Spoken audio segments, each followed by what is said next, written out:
Hello student, मैं हूं आपका फिजिक्स गुरु श्रीराम यादव। फिजिक्स की ऑनलाइन क्लासेस में आपका एक बार फिर से स्वागत करता हूं। स्टूडेंट यदि आप हमारे चैनल पर पहली बार आए हो तो चैनल को सब्सक्राइब कीजिएगा। वीडियो अच्छा लगे तो वीडियो को लाइक कीजिएगा, शेयर कीजिएगा, साथ ही बेल आइकन को दबाइएगा जिससे अपलोड होने वाले नए वीडियोस की जानकारी आपके पास सबसे पहले पहुंच सके। स्टूडेंट आज की क्लास में अपन पढ़ने वाले हैं संधारित्र की धारिता को प्रभावित करने वाले जो कारक थे, उन कारकों में से एक कारक था परावैद्युत माध्यम।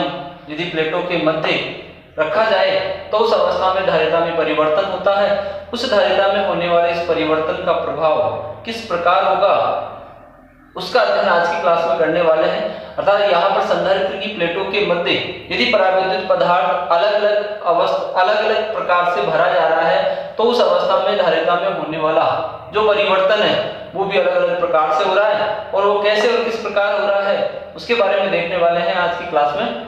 यहाँ पर संधारित्र की प्लेटों के मध्य जो है वो परावैद्युत पदार्थ पूर्णतः भरा जा सकता है, आंशिक रूप से भरा जा सकता है, या फिर विभिन्न मोटाई की अलग अलग परावैद्युत पदार्थ की पट्टियों के रूप में भी संधारित्र की प्लेटों के बीच के स्थान को भरा जा सकता है। तो उस अवस्था में धारिता में जो होने वाला परिवर्तन है वो अलग अलग प्रकार से होगा। तो यहाँ पर इसमें अपन पहले टॉपिक के रूप में ले रहे हैं आज की क्लास में समांतर प्लेट संधारित्र की धारिता, जबकि संधारित्र की प्लेटों के मध्य परावैद्युत पदार्थ पूर्णतः भरा हुआ है। यदि संधारित्र की प्लेटों के मध्य परावैद्युत पदार्थ पूर्णतः भरा हुआ है तो उस अवस्था में उसकी धारिता में होने वाला परिवर्तन किस प्रकार से होगा उसकी बात करें यहाँ पर। तो यहाँ पर इसके लिए अपन एक समांतर प्लेट संधारित्र लेते हैं। सबसे पहले अपन एक समांतर प्लेट संधारित्र ले रहे हैं जिसकी प्लेटों का क्षेत्रफल अपन a मान रहे हैं और उन दोनों प्लेटों के बीच की जो दूरी है वो d मान ली जाए। तो यहाँ पर सबसे पहले समांतर प्लेट संधारित्र की बात कर रहे हैं। तो यहाँ पर एक समांतर प्लेट संधारित्र है जिसमें दो समांतर प्लेटें हैं।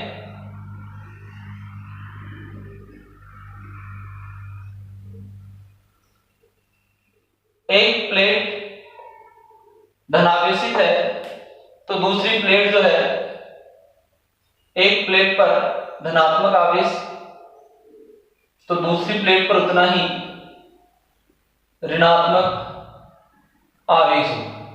इन प्लेटों का जो क्षेत्रफल है वो a है, क्षेत्रफल a, दोनों समान क्षेत्रफल की है, समान आकार की है। इन प्लेटों के बीच की जो दूरी है वो अपन d मान रहे हैं।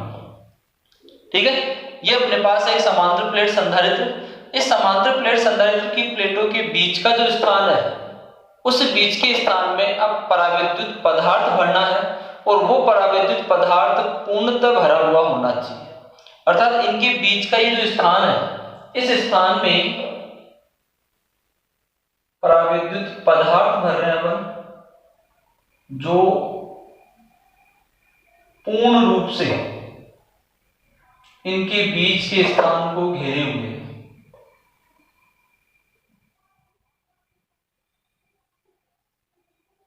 इन प्लेटों के बीच का स्थान जिसकी मोटाई d है, d दूरी है, उसमें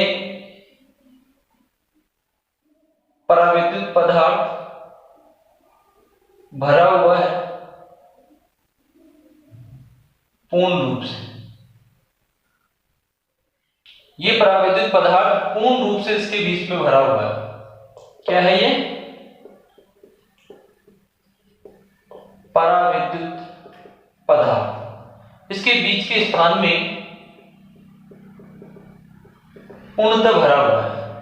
इस परावैद्युत पदार्थ का जो परावैद्युतांक है वो मान लो एप्सिलॉन r है। यहां पर इसका परावैद्युतांक जो परावैद्युत पदार्थ प्लेटों के बीच में भरा है अपन ने उस पदार्थ का परावैद्युतांक जो है वो अपन ने एप्सिलॉन r मान लिया। एप्सिलॉन r परावैद्युतांक का परावैद्युत पदार्थ है इस समांतर प्लेट संधारित्र की प्लेटों के मध्य पूर्णतः भरा हुआ है। तो इस स्थिति में इन प्लेटों के बीच में उत्पन्न विद्युत क्षेत्र की बात करें तो यहां पर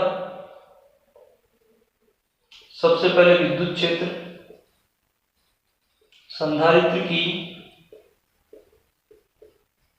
प्लेटों के मध्य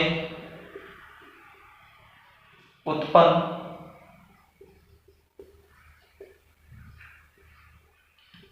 विद्युत क्षेत्र,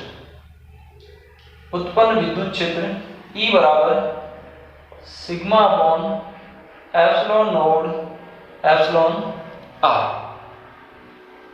सही है। या फिर E बराबर, चूंकि अपन जानते हैं सिग्मा बराबर क्या होता है, Q अपॉन A। Q यहां पर इन प्लेटों पर उपस्थित आवेश की मात्रा, सिग्मा यहां पर इनका पृष्ठीय आवेश घनत्व, प्लस सिग्मा और माइनस सिग्मा के रूप। तो E बराबर अपने को क्या मिल रहा है यहां पर, Q upon A epsilon naught epsilon r। इस स्थिति में इन प्लेटों के बीच का जो स्थान था, उस बीच के स्थान में उत्पन्न विद्युत क्षेत्र का मान ये रहेगा। क्लियर है। अब यदि इन प्लेटों के बीच का जो विभवांतर है वो अपन V मान लें, यदि प्लेटों के बीच का विभवांतर V है तो विद्युत क्षेत्र का जो मान है वो क्या लिख सकते हैं अपन, विद्युत क्षेत्र E बराबर V अपॉन D, विभव बटे वे उनके बीच की दूरी। तो यहां से विभव V बराबर E इंटू D लिखा जा सकता है। E का मान अपने पास ये है, तो विभवांतर V बराबर क्या मिल गया, E का मान पुट करें तो Q इंटू D बटे में A epsilon naught epsilon r। इन प्लेटों के बीच का जो विभवांतर है वो इस स्थिति में अपने को ये मिल रहा है। आगे बात समझो। अब यहां पर विभवांतर अपने पास है, तो उस अवस्था में संधारित्र की प्लेटों की मध्य विभवांतर अपने को ज्ञात हो गया, तो धारिता का मान अपन ज्ञात कर सकते हैं। धारिता की परिभाषा से संधारित्र की धारिता, उस संधारित्र की धारिता का जो मान है वो C बराबर Q अपॉन V। V का मान अपने पास है तो पुट करें फॉर्मूले में, V का मान अपने पास Q into D upon A epsilon naught epsilon r। ये Q से Q यहाँ कैंसिल हो गया स्टूडेंट, तो C बराबर क्या मिल रहा है, ये ऊपर चला गया A epsilon naught epsilon r upon D। इस स्थिति में अपने को जो विभवांतर का मान है, सॉरी इस संधारित्र की जो धारिता है वो C बराबर अपने को प्राप्त हो रही है A epsilon naught epsilon r upon D। अब यहां पर इस फॉर्मूले में मैं इसे लिखूं C बराबर A epsilon node upon D into epsilon r। तो उस अवस्था में इसे लिखा जाता है C बराबर C नोड एप्सिलॉन r लिखा जा सकता है। यहां पर इस फॉर्मूले में A एप्सिलॉन नोड अपॉन जो D है वो संधारित्र की धारिता है। उस अवस्था में जब संधारित्र की प्लेटों के मध्य वायु, हवा या निर्वात भरा हुआ है, मतलब कोई भी माध्यम नहीं है, कोई भी परावैद्युत पदार्थ यदि प्लेटों के मध्य नहीं है, निर्वात है, उस स्थिति में धारिता को व्यक्त कर रहा है। तो यहां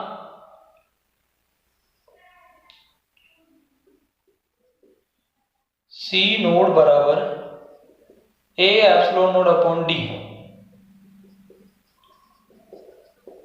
निर्वात में संधारित्र की धारिता है। अब इस फॉर्मूले से क्या स्पष्ट हो रहा है स्टूडेंट, इस फॉर्मूले से ये स्पष्ट हो रहा है कि यदि समांतर प्लेट संधारित्र की प्लेटों के मध्य परावैद्युत पदार्थ पूर्णतः भरा हुआ है तो उस अवस्था में उस संधारित्र की धारिता का मान निर्वात की उपस्थिति में धारिता के मान का एप्सिलॉन r गुना प्राप्त होता है। समझे?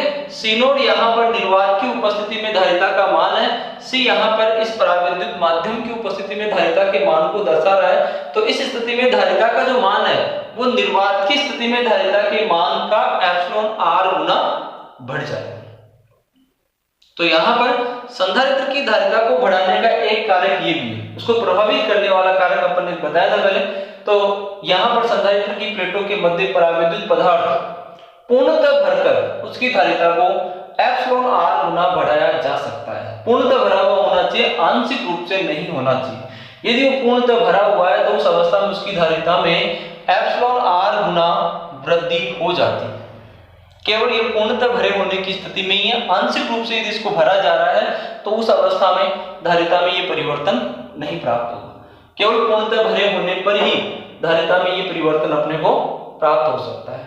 तो यहाँ पर संधारित्र की धारिता को प्रभावित करने वाला कारक, संधारित्र की धारिता उस स्थिति में जब संधारित्र की प्लेटों के मध्य परावैद्युत पदार्थ पूर्णतः भरा हुआ है तो उस अवस्था में धारिता का जो मान है वो C बराबर C node into epsilon r है, जहां C नोड निर्वात की उपस्थिति में धारिता के मान को, निर्वात में संधारित्र की धारिता को व्यक्त कर रही है। तो यहाँ पर निर्वात की धारिता की तुलना में इस स्थिति में धारिता का मान एप्सिलॉन r गुना बढ़ जाता है।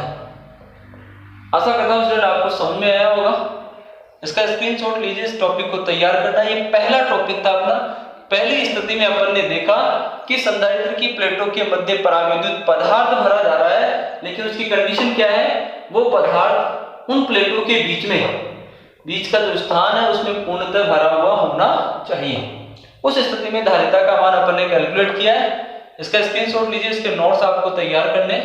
फिर भी स्टूडेंट यदि आपको कोई डाउट हो इसमें तो अपने डाउट को आप कमेंट बॉक्स में जरूर शेयर कीजिएगा, नोट कीजिए इसे। दूसरी स्थिति में अपने को देखना है यहां पर आगे,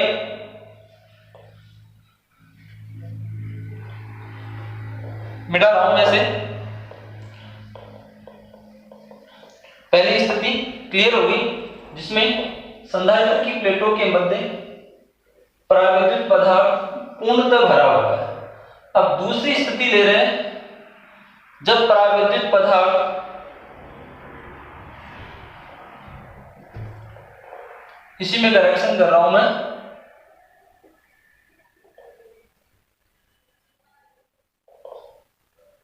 समांतर प्लेट। अगला टॉपिक अपना इसमें दूसरी स्थिति जो ली गई है समांतर प्लेट संधारित्र के लिए, समांतर प्लेट संधारित्र की धारिता जब परावैद्युत पदार्थ अंशतः भरा हुआ है। कहने का मतलब इस स्थिति में संधारित्र की प्लेटों के बीच का जो स्थान है उस स्थान में पूर्ण रूप से परावैद्युत माध्यम नहीं है। कुछ स्थान ऐसा शेष रह जाता है जहां पर वायु या निर्वात होता है। तो वायु भी इस स्थिति में वहां पर उनके बीच में है और परावैद्युत माध्यम भी है। तो उस अवस्था में धारिता में होने वाला जो परिवर्तन है वो भिन्न रूप से होगा। पहली स्थिति में अपने देखा उसकी तुलना में अलग प्रकार से होगा।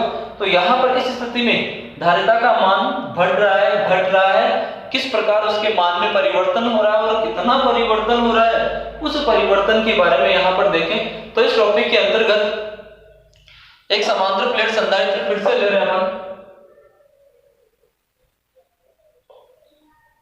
वही समांतर प्लेट संधारित्र की दोनों प्लेटें, एक प्लेट पर जितना धनात्मक आवेश है दूसरी प्लेट पर उतना ही ऋणात्मक आवेश, ये दो प्लेटें ले रहे हैं। इन दोनों प्लेटों पर, एक प्लेट पर जितना धनात्मक आवेश दूसरी प्लेट पर उतना ही ऋणात्मक आवेश, एक पर प्लस क्यू आवेश है तो दूसरी पर माइनस क्यू आवेश यहां पर उपस्थित है।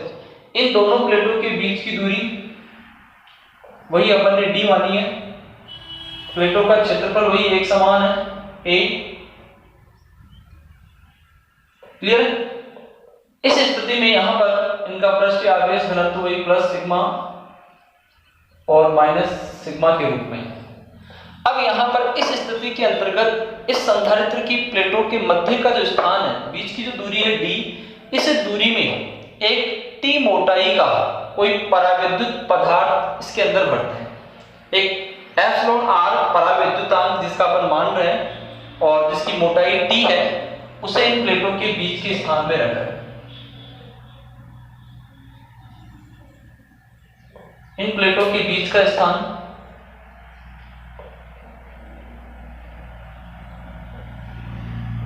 जिसमें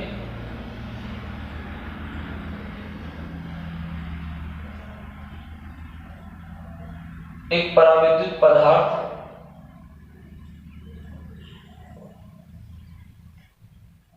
भरा जा रहा है, जिसकी मोटाई कितनी है, इसकी मोटाई ले रहे हैं अपन T मोटाई और एप्सिलॉन r परावैद्युतांक का ये क्या है यहां पर परावैद्युत पदार्थ। इस संधारित्र के बीच के स्थान में इस परावैद्युत पदार्थ को रख दिया गया है। तो यहां पर इस स्थिति में देखा जाए तो संधारित्र की दोनों प्लेटों के बीच में यह स्थान शेष रह जाता है, जिसे अपन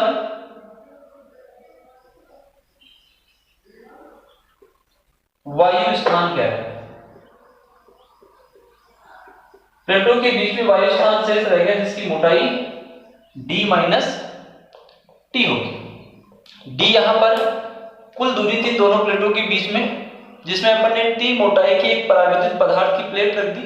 तो उस अवस्था में जो वायु स्थान शेष रह गया, उस वायु स्थान की जो चौड़ाई है वो कितनी रह जाएगी, इस वायु स्थान की चौड़ाई रह जाएगी d माइनस टी के रूप। सही है।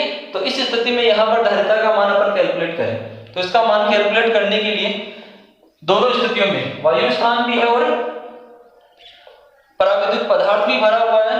मान लो यहां पर वायु स्थान में विद्युत क्षेत्र का मान E1 है और परावैद्युत माध्यम में विद्युत क्षेत्र का मान E2 है, जो निर्वात की स्थिति में या वायु स्थान में उत्पन्न विद्युत क्षेत्र के विपरीत दिशा में होगा। E1 और E2 यहाँ पर दोनों विद्युत क्षेत्रों को दर्शा रहे हैं, एक वायु के स्थान को दर्शा रहा है और एक परावैद्युत माध्यम के अंदर दर्शा रहा है। तो यहां पर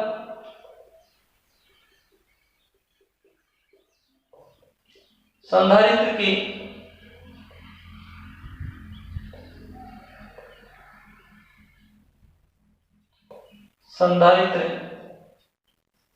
की प्लेटों के मध्य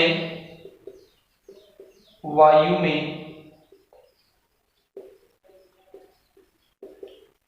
विद्युत क्षेत्र, प्लेटों के मध्य वायु में विद्युत क्षेत्र E1 बराबर सिग्मा अपॉन एप्सिलॉन नोट, या फिर इसे लिख सकते हैं अपन Q upon A epsilon note, क्योंकि यहां पर सिग्मा क्या है, पृष्ठीय आवेश घनत्व, जिसका मान आवेश बटे हुए क्षेत्रफल को व्यक्त कर रहा है। क्लियर है।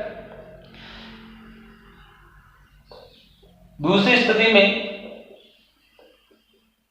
संधारित्र की प्लेटों के मध्य परावैद्युत पदार्थ में विद्युत क्षेत्र, परावैद्युत पदार्थ में विद्युत क्षेत्र E2 अपन ने माना है और ये E2 है सिग्मा अपॉन एप्सिलॉन या sigma upon epsilon naught epsilon r। अंतिम क्लास में अपने समीकरण ज्ञात किया था, परावैद्युत माध्यम की उपस्थिति में धारिता का मान अपन ने ज्ञात किया था अंतिम क्लास में। तो उसी समीकरण से, उसी टॉपिक से लिया है अपन ने E2 बराबर sigma upon epsilon naught epsilon r, और सिग्मा के स्थान पर यही मान पुट करें तो Q upon A epsilon naught epsilon r। विद्युत क्षेत्र के ये दो मान अपने को प्राप्त हो गए दोनों स्थितियों में। एक मान अपने पास ये है और दूसरा मान ये है अपने पास। सही है। अब यहाँ पर दो अलग अलग विद्युत क्षेत्र है, तो उस अवस्था में इस संधारित्र की प्लेटों के मध्य विभवांतर तो एक समान नहीं होगा। तो यहाँ पर परिणामी विभवांतर संधारित्र की प्लेटों के मध्य विभवांतर, प्लेटों के मध्य विभवांतर कितना होगा ये ज्ञात करें। तो यहां पर विभवांतर V बराबर वायु स्थान में विभवांतर प्लस परावैद्युत माध्यम का विभवांतर, दोनों अलग अलग स्थितियों के लिए विभवांतर के दो मान अपने को यहां पर प्राप्त हो रहे हैं। तो यहां पर V बराबर E1 into D minus T, विभवांतर V बराबर ED, यही समीकरण होता है। तो वायु स्थान के लिए विद्युत क्षेत्र E1 और दूरी कितनी होगी d minus t plus E2 into t, परावैद्युत माध्यम की दूरी कितनी होगी t होगी। E1 और E2 का मान पुट करें तो E1 के स्थान पर Q upon A epsilon naught d minus t plus E2 के स्थान पर Q upon A epsilon naught epsilon r into t मिल रहा है। तो यहां पर इस समीकरण में V बराबर Q upon A epsilon naught common आ गया, क्या शेष रह गया यहाँ पर d माइनस टी, और यहां पर क्या शेष रह गया plus t upon epsilon r। तो इस स्थिति में यहां पर विभवांतर का मान अपने को ये मिल गया, सही है। विभवांतर अपने को प्राप्त हो गया तो उस अवस्था में संधारित्र की धारिता, अतः संधारित्र की धारिता C बराबर Q अपॉन V। तो यहां से C बराबर Q और V के स्थान पर Q upon A epsilon naught d minus t plus T upon epsilon R, ये Q से Q यहां कैंसिल हो गया। तो C बराबर अपने को मिल रहा है A एप्सिलॉन नोड बटे हुए d minus t plus T upon epsilon r। इस स्थिति में अपने को धारिता का मान ये मिल गया। इस समीकरण को थोड़ा सा चेंज करके लिखें तो C बराबर A epsilon node upon d minus T 1 minus 1 upon epsilon r। इस स्थिति में धारिता का मान अपने को ये प्राप्त हो गया। इसमें से अपन ने t कॉमन ले लिया तो 1 माइनस 1 अपॉन एप्सिलॉन r। तो यहां पर जब संधारित्र की प्लेटों के मध्य परावैद्युत पदार्थ आंशिक रूप से भरा हुआ है, पूर्ण रूप से नहीं है, आंशिक रूप से यदि भरा हुआ है तो आंशिक रूप से भरे होने की स्थिति में संधारित्र की धारिता का जो मान है वो ये है। और इस समीकरण से ये स्पष्ट हो रहा है कि यहाँ पर इस स्थिति में संधारित्र की प्लेटों के बीच की जो दूरी है वो d की तुलना में घट जाती है और उसका मान घटकर d minus T 1 minus 1 upon epsilon r के तुल्य हो जाता है, मतलब इतनी दूरी कम हो जाती है। इस स्थिति में निर्वात की स्थिति में और इस स्थिति में अंतर यही है कि जो दूरी है d, वो दूरी d घटकर d minus T 1 minus upon 1 upon epsilon r के तुल्य हो जाती है। यहाँ पर इसका मान घट गया, दूरी का मान घट गया तो दूरी घट जाएगी तो उस अवस्था में क्या होगा, संधारित्र की धारिता में वृद्धि हो जाएगी। तो यहाँ पर धारिता को प्रभावित करने वाला एक कारण ये भी था कि संधारित्र की धारिता का जो मान है वो प्लेटों के बीच की दूरी के व्युत्क्रमानुपाती होती है। तो दूरी का मान जितना कम होगा धारिता का मान उतना ही अधिक होगा। तो यहाँ पर धारिता के मान में वृद्धि हो रही है क्योंकि दूरी का मान यहाँ पर घट गया है। दूरी जो d ली थी अपन ने वो d दूरी घटकर d माइनस टी होगी, t into 1 minus 1 upon epsilon r के तुल्य होगी। तो यहाँ पर एप्सिलॉन r का मान 1 से अधिक होगा, इसका मतलब यहाँ पर ये जो मान मिल रहा है अपने को वो 1 से कम प्राप्त हो रहा है, मतलब d की तुलना में कम मान अपने को प्राप्त हो रहा है। तो दूरी घट जाने के कारण धारिता के मान में वृद्धि होती है। तो यहाँ पर दूसरी स्थिति स्टूडेंट अपन ने ये देखी जिसमें धारिता का मान प्रभावित हो रहा है जब संधारित्र की प्लेटों के मध्य परावैद्युत पदार्थ आंशिक रूप से भरा हुआ है। तो परावैद्युत पदार्थ चाहे पूर्ण रूप से भरा हुआ है चाहे आंशिक रूप से भरा हुआ है, दोनों स्थितियों में धारिता के मान में वृद्धि हो रही है। आशा करता हूँ स्टूडेंट आपको समझ में आया वो टॉपिक। फिर भी आपको डाउट हो तो अपने डाउट को कमेंट कमेंट बॉक्स में शेयर कीजिएगा, इसका स्क्रीनशॉट लीजिए, इसके नोट्स तैयार करने हैं आपको। फिर भी आपको और भी कोई डाउट हो, कुछ क्वेश्चंस और भी आपके हो, तो उन क्वेश्चंस को आप मेरे व्हाट्सएप नंबर पर या फिर कमेंट बॉक्स में जरूर शेयर कीजिएगा। थैंक यू स्टूडेंट आज की क्लास के लिए।